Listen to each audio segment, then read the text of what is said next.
diesel Mack.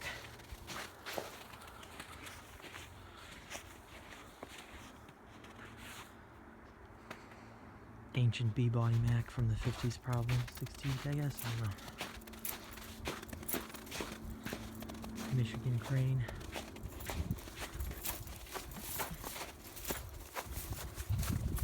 This package is rough. It's a Clipper 54 maybe.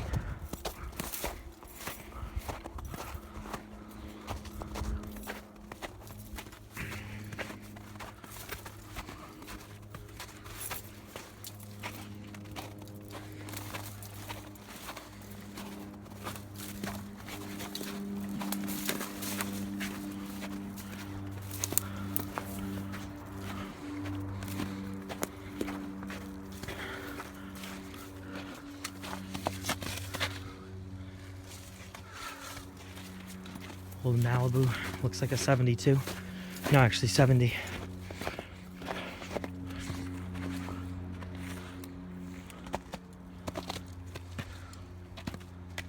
Classic cars as far as the eye can see.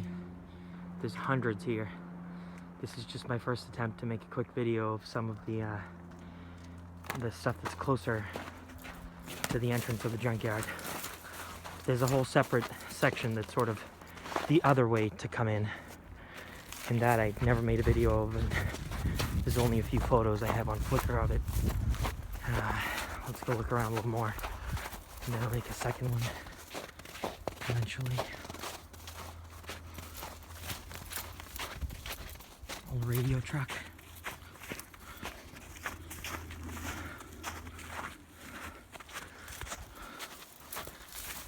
A Riviera. This fire truck is wild. V12, of course. These American LaFrance fire trucks, from what I understand, used the V12 out of pre-war Pierce Arrows. I could be wrong on that, but I believe this is a Pierce Arrow V12. They held on to it for many years. This truck could be from the 50s, I'm assuming. Actually, maybe 40s, I don't really know. But it's, of course, getting to be in worse and worse shape as time goes on. The longer it sits here, the worse things get. This bus that's behind it was moved here. It was at the bottom of the hill I just came up for many years. And it's kind of an interesting bus. I like this thing. It's an international truck chassis. The interesting thing I'm going to show you in a second here, it has a side rear door, which is kind of wild. Some Broncos, a bunch of Fords. These people are big into Ford. I'm not so much a Ford guy, but I like anything old. It's fun to look at. But this is really a unique bus. This is something, I mean, this is wild. These rear doors, my buddy Ross, who introduced me to Blanchards, which is where we're at right now, he pointed this out to me, and of course it didn't strike me as being that odd at first, but it is very unique. It's interesting. And once again, we have tons and tons and tons of vehicles in every direction. Many have been sold off and are no longer here. I'm proud to say that I posted a picture of a 21 window bus, VW bus, onto my Flickr account. It had sat here for probably 40 years, and just a couple weeks later I got an email, and the person asked, let's keep walking here while I talk. The person from California who emailed me asked about the whereabouts of the van and if it was for sale, etc. And it was one of my favorite photos that I took here that summer. So this is going back maybe 5 years. So I printed off a photo of it and I brought it to the office, and they said, hey, here you go, hang this up on your wall. I thought this one came out real good. And I said, by the way, where's the van? And they said, oh, it's en route to California. It was sold. So I don't think that's a coincidence. Something sits here for 40 years in the middle of New Hampshire. Nobody knows it exists. Then I put a bunch of tags up on the internet. It pops up in people's radar. People start asking. People start making phone calls. Next thing you know, it's sold.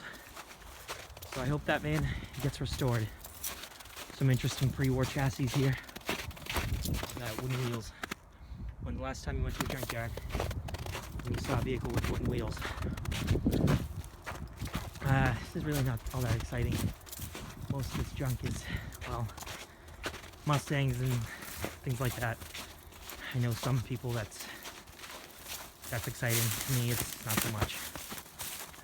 I'm gonna do a quick walkthrough over here, and I'm going to end up on a 61 Cadillac Fleetwood. That's a pretty rare and pretty unique vehicle. Let's keep walking here. Oh, I just fell. All right, that's cool. Stupid ice. Right there.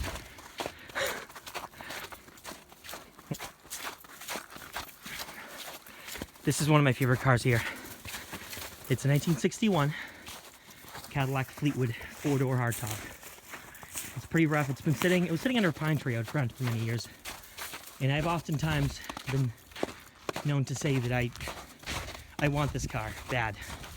This would be an awesome rat rod. If you had crazy money, you know, Bill Gates Powerball kind of money, you could certainly make a great chassis to lay this on top of safely, and it would be a great sort of like a post-war rat rod of sorts, or just kind of a scary death trap looking thing. But of course, with a small block Chevy under the hood and retaining these gorgeous fins and the skegs, as they call these, it would just be awesome.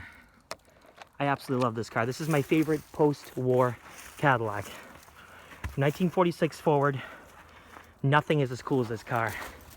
And if you need any persuasion on that, because I know people prefer the 59s and blah, blah, blah. Those tail fins are the sharpest, biggest tail fins that were ever made on a Cadillac. And they're bigger than the 59s technically, and they're sharper than a 59, depending on how you measure and etc., but whatever. The point is, Ralph Nader specifically mentioned this tail fin as being dangerous to pedestrians and tailgating motorcyclists and the like. And of course I hate Ralph Nader, I think he's an idiot. But he did some good things to promote safety. But the death of tail fins was not something that I am fond of course. And I think that those giant, obnoxious, razor-like tail fins make this car. And by the way, the front headlight and grille that's been scavenged out of this car, that happened in the past couple of years. This car sat mostly intact, including the motor, for many years. And I guess it's good that it's giving parts to other vehicles that could use them. All right, so this is the end of this video. I'm gonna stop this here. It's at 9 minutes, and I'll make further videos down the line.